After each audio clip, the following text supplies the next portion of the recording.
नमस्कार, पंजाब केसरी टीवी देख रहे हैं आप और मैं हूं राहुल राणा। संपूर्ण हिमाचल में वक्त तो चला है दिन भर की तमाम बड़ी खबरों से आपको रूबरू करवाने का, लेकिन सबसे पहले एक नजर अब तक के हेडलाइंस पर। विधानसभा चुनाव से ठीक पहले और मजबूत हुआ भाजपा का कुनबा। 2 निर्दलीय विधायकों ने थामा बीजेपी का दामन, सियासी उठापटक का दौर तेज।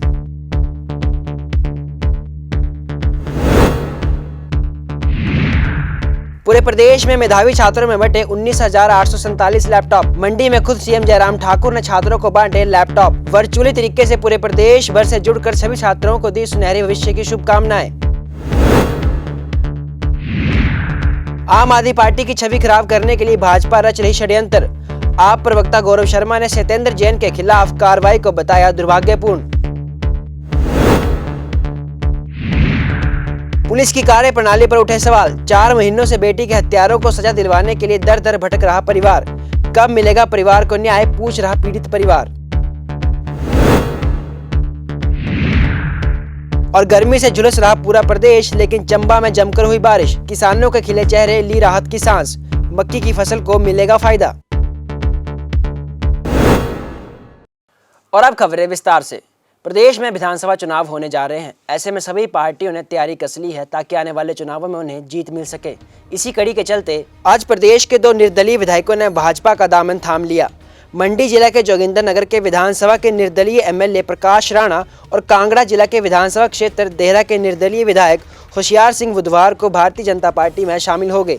दोनों विधायक भाजपा पार्टी के कार्यालय दीप कमल में प्रदेश अध्यक्ष सुरेश कश्यप की अध्यक्षता में शामिल हुए।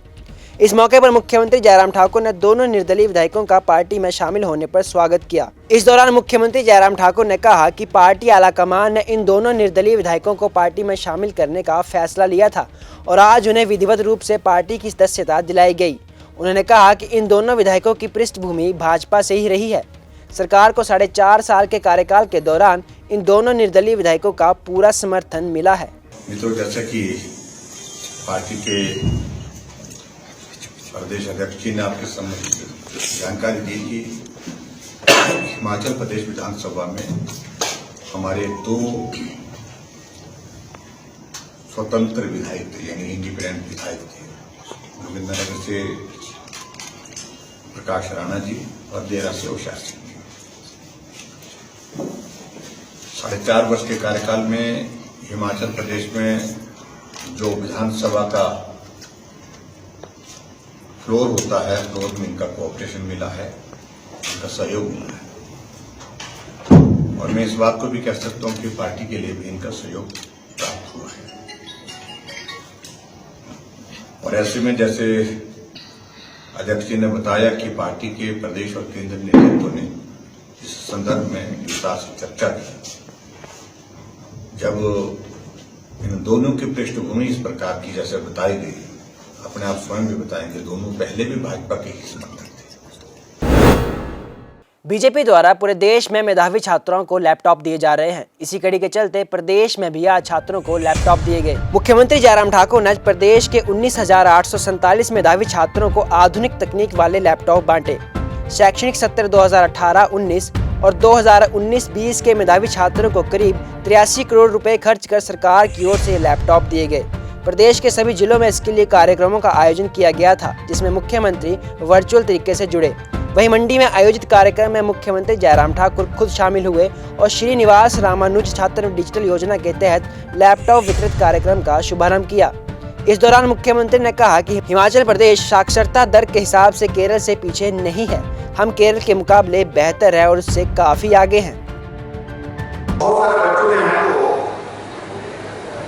इस लैपटॉप के मामले को लेकर के क्योंकि बीच में कोविड का दौर आया, टेक्निकली पूरे बेहतर होते होते आगे चला जाएगा, कुछ और से फर्क नहीं हुआ।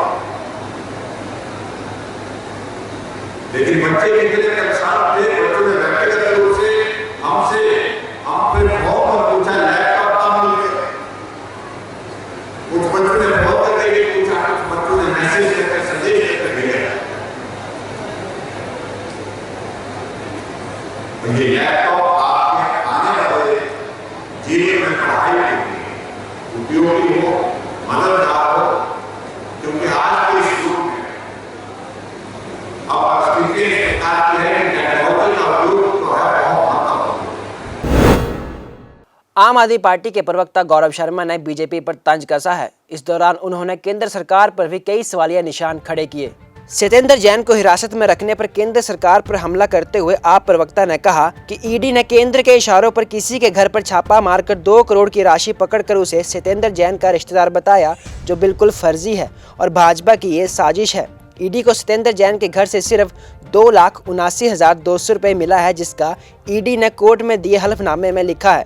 आप प्रवक्ता ने लेटर दिखाते हुए कहा कि ईडी ने खुद माना है कि सत्येंद्र जैन के घर से उनको केवल 2,79,200 रुपये मिले हैं, लेकिन केंद्र सरकार साजिशन किसी और के घर से मिले पैसों को सत्येंद्र जैन का बता रहे हैं। आज का हमारा जो विषय था वो यही था कि दलगत राजनीति भारतीय जनता पार्टी और केंद्रीय उनके जो नेता कर रहे हैं। पैसा किसी का, सोने के सिक्के किसी के आपके माध्यम से आज अखबार में इतना बड़ा दे दिया कि ये सत्येंद्र जैन जी के हैं। हम चिट्ठी लेके आए हैं ईडी की आपके समक्ष। रजनीश कुमार पांडे हैं, ईडी के असिस्टेंट डायरेक्टर हैं, उन्होंने लिख के दिया है कोर्ट में। उन्होंने कहा कि हमने 7th of this month we have search and seizure at house of Satyendra Jain, और हमने we started at 10 and we over it at 130। हमें 2,79,200 रुपये प्राप्त हुए हैं, जो हमने इसलिए सीज नहीं किए क्योंकि वो उनकी अपनी कमाई थी, उसके साक्ष्य हैं। उसके अलावा उनके पास कुछ भी नहीं मिला है। उनकी पत्नी घर पे थी। हम तो ये कह रहे हैं कि एक राजनीतिक व्यक्ति जो कर्तव्य निष्ठा से काम कर रहा है और हेल्थ की जो फील्ड है उसमें क्रांति ला रहा है, दिल्ली में नहीं पूरे प्रदेश में अलग जगा रहे हैं कि स्वास्थ्य की दिशा में कैसे सुधार होना चाहिए। आप केवल मात्र उस व्यक्ति को इसलिए राजनीति निशाना बना रहे हो कि क्यों ना क्यों आपके जो आने वाले राज्य हैं वहाँ चुनाव है, वहाँ उनकी आवाजाही बढ़ रही है। इस तरीके से किसी को प्रताड़ित नहीं करना चाहिए, बदनाम नहीं करना चाहिए। आखिर सत्येंद्र जैन जी का भी परिवार है, उनके रिश्तेदार हैं। आखिर कहाँ वो जवाब देते रहेंगे? ये एक दलगत राजनीति है। प्रदेश में लगातार गर्मी बढ़ती जा रही है, तो वहीं दूसरी तरफ चंबा के पहाड़ी इलाकों में जमकर बारिश हुई। बारिश से जहां एक तरफ लोगों को उमस भरी गर्मी से राहत मिली, तो वहीं दूसरी ओर किसान काफी खुश दिखाई दिए। बता दें कि चंबा जिले के पहाड़ी इलाकों में इन दिनों किसानों ने मक्की की फसल बीजी हुई है और बारिश नहीं होने के चलते मक्की की फसल सूखने की कगार पर पहुंच गई थी, जिससे किसान काफी परेशान थे। लेकिन देर रात हुई भारी बारिश से किसानों ने राहत की सांस ली है। गौरतलब है कि अक्सर पहाड़ी इलाकों में किसान एक ही फसल लगाते हैं। इसके लिए किसान प्राकृतिक रूप से होने वाली बारिश पर निर्भर रहते हैं। पहाड़ी क्षेत्रों में सिंचाई की व्यवस्था कम होने के चलते अक्सर मक्की की फसल के लिए किसानों को प्राकृतिक रूप से होने वाली बारिश का इंतजार करना पड़ता है। यही कारण है कि बारिश होने के बाद किसानों ने अपनी खेतों में मक्की की फसल की गुड़ाई का कार्य शुरू कर दिया है। सर देखिए, देर रात को भारी बारिश हुई है। ऐसे में पहाड़ी क्षेत्र के लोगों ने गर्मी से जो उमस पड़ी हुई थी उससे राहत की सांस ली है। दूसरी ओर अगर हम पहाड़ी क्षेत्र के किसानों की बात करें तो पहाड़ी क्षेत्र में अभी किसानों द्वारा मक्की की गुड़ाई का काम शुरू कर दिया गया है। हालांकि आपको बताते चलें कि बारिश न होने के चलते मक्की की फसल भी सूखने की कगार पर आ गई थी और किसान काफ़ी ज़्यादा चिंतित हो उठे थे, क्योंकि पहाड़ी क्षेत्र में मक्की की फसल ही किसानों की प्रमुख फसल होती है और इसी के ऊपर जो है परिवार का पालन पोषण होता है, जिसके चलते देर रात को भारी बारिश हुई है और किसानों ने एक तो गर्मी से राहत ली है, दूसरी जो मक्की के ऊपर ये बारिश हुई है इससे भी मक्की की फसल को जो है वो अब अच्छा आने वाले समय में इसका दिखाएगा कि अच्छी फसल होगी। और मक्की की फसल की अभी गुड़ाई शुरू कर दी है किसानों द्वारा और ये बारिश तो एक तरह की संजीवनी कहें तो इसमें कोई अतिशयोक्ति नहीं होगी। बिना बारिश के मक्की की फसल पूरी तरह से सूख उठी थी और किसान काफ़ी ज़्यादा परेशान हो गए थे कि अगर इस तरह के हालात बने रहेंगे तो आने वाला जो समय है वो किस तरह का रहेगा, फसल होगी भी या ना होगी। तो काफ़ी चिंतित हो उठे थे, लेकिन बारिश हुई है और इसके चलते जो है वो किसान काफ़ी ज़्यादा खुश है। जिला बिलासपुर में एक परिवार ऐसा भी है जो अपनी बेटी के हत्यारों को सजा दिलाने के लिए पिछले 4 महीनों से दर दर भटक रहा है, लेकिन उसे न्याय नहीं मिल रहा, जिसके चलते अब पुलिस की कार्यप्रणाली भी सवालों के घेरे में आ गई है। मृतका के परिजनों के अनुसार 4 माह के बाद भी उन्हें पोस्टमार्टम की रिपोर्ट नहीं सौंपी है। मृतका के परिजनों ने ससुराल पक्ष पर हत्या करने का आरोप लगाया है। परिजनों ने ग्रामीणों सहित एसपी बिलासपुर SR राणा को आज ज्ञापन सौंपकर मृतका के ससुराल पक्ष पर नौकरों सहित कड़ी कार्रवाई अमल में लाने का आग्रह किया है ताकि उन्हें न्याय मिल सके। 8:30 बजे के करीब मेरी लड़की दूसरे को फोन आया और उसने कहा कि मेरे को भाई का नंबर भेज दे भाई। उसने कहा मैं खाना बना रही हूँ फिर भेज दूँगी। तो उसके बाद कुछ 9:30 बजे के करीब उसको उनका ड्राइवर का फोन आया कि प्रियंका ने फांसी लगा दी है। तो मेरे को न्याय चाहिए जी, मेरे को पता नहीं है क्या हुआ क्या नहीं हुआ, किसके वास्ते सी उन्होंने भाई किन्ने लाउरी फांस की। इस साल के अंत में विधानसभा चुनाव होने हैं, जिसके चलते अब कांग्रेस भी पूरे एक्टिव मोड पे आ चुकी है ताकि आने वाले चुनावों में वह जीत हासिल कर सके। विधानसभा चुनावों को देखते हुए अखिल भारतीय कांग्रेस कमेटी के 13 सचिवों ने हिमाचल प्रदेश में मोर्चा संभाल लिया है। इन सचिवों को 5-5 विधानसभा के क्षेत्रों में कांग्रेस को मजबूत करने की जिम्मेवारी सौंपी गई है। अखिल भारतीय कांग्रेस कमेटी के सचिव राजेश तिवारी ने मंडी में आयोजित प्रेस वार्ता के दौरान कहा कि छत्तीसगढ़ में ग्राउंड लेवल पर बूथ स्तर के पदाधिकारियों के साथ रायशुमारी के बाद प्रत्याशियों का चयन किया गया, जिसके बाद कांग्रेस ने जीत दर्ज कर सरकार बनाई और उन्होंने कहा कि यहां पर भी पब्लिक ओपिनियन और बूथ स्तर के पदाधिकारियों के साथ रायशुमारी के बाद प्रत्याशियों का चयन होगा। धरातल में लोगों से बातचीत करके जो भी हमारे स्क्रीनिंग कमेटी के जो लोग आएंगे, यहाँ के लीडर्स के साथ साथ हमारे धरातल स्तर पे जो लोग हैं, यहाँ से सर्वे भी होगा, पब्लिक से बातचीत भी होगी, हमारे जितने संगठन के जो पदाधिकारी हैं उनसे भी बातचीत होगी। हमने छत्तीसगढ़ में, मैं छत्तीसगढ़ से आता हूँ, छत्तीसगढ़ में ये फार्मूला हमने अपनाया। वहाँ पे पैराशूट प्रत्याशी नहीं दिए गए, वहाँ के बूथ स्तर के वर्कर्स के साथ रायशुमारी करके उनकी पसंद के जब प्रत्याशी थे तो हमारी वहाँ पे सरकार बन गई। तो हमारी पूरी कोशिश होगी कि यहाँ पे भी जो टिकटों का जो वितरण हो, वहाँ पे हमारे सब कार्यकर्ताओं की बातों को और पब्लिक से भी ओपिनियन लेकर हम प्रत्याशी तय करेंगे। तो जो भी हाईकमान जो निर्णय लेती है उस प्रदेश के अनुकूल लेती है।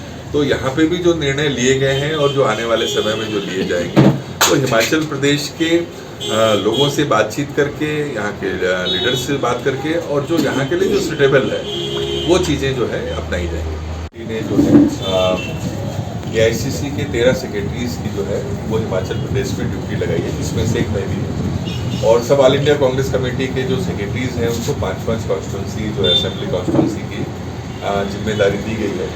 हम लोग एक काम ये है कि हम लोग निचले स्तर पे जो कांग्रेस पार्टी के जो संगठन हैं उसको मजबूत करें, कांग्रेस की बातों को हम क्या नाम से आम पब्लिक तक लेकर जाएं, यहाँ की जो विफलताएं राज्य सरकार की उनको जनता के बीच में हम लेके जाएं और यहाँ के लीडर्स और हमारे वर्कर्स के बीच में कोऑर्डिनेशन बनाकर आने वाले विधानसभा चुनाव में कांग्रेस पार्टी की जीत सुनिश्चित करें। इसी काम की जिम्मेदारी जो है वो पार्टी ने हम लोग को दी गई है और इसी वजह से आज यहाँ पे जिला मुख्यालय में आकर कांग्रेस के जब सीनियर जो लीडर्स हैं उनके साथ मीटिंग करके आगे की रणनीति बनाने का काम जो है वो किया जाएगा।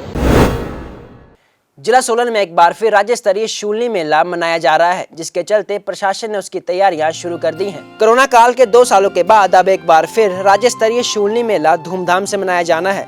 24 जून से 26 जून तक आयोजित होने वाले इस मेले को लेकर जिला प्रशासन ने तैयारियां शुरू कर दी हैं। वहीं मां शूलनी का मंदिर भी मेले को लेकर सजना शुरू हो चुका है। मंदिर में इन दिनों रंग रोगन व सफाई व्यवस्था का कार्यक्रम चल रहा है। वहीं आसपास के व्यापारी भी इस बार मेला आयोजित होने पर खुश दिखाई दिए। वहीं दूसरी तरफ आयोजित शूलनी मेले को लेकर नगर निगम कार्यालय में बुधवार को एक विशेष बैठक का आयोजन किया गया, जिसकी अध्यक्षता मेयर पूनम ग्रोवर ने की। इस दौरान मेले के सुचारू संचालन को लेकर विभिन्न समितियों का गठन किया गया। वहीं समितियों के प्रभारियों को दिशा निर्देश भी जारी किए गए। मेले के दौरान शहर में अतिक्रमण न हो, इसके लिए नगर निगम इस बार सख्त कार्रवाई अमल में लाएगा।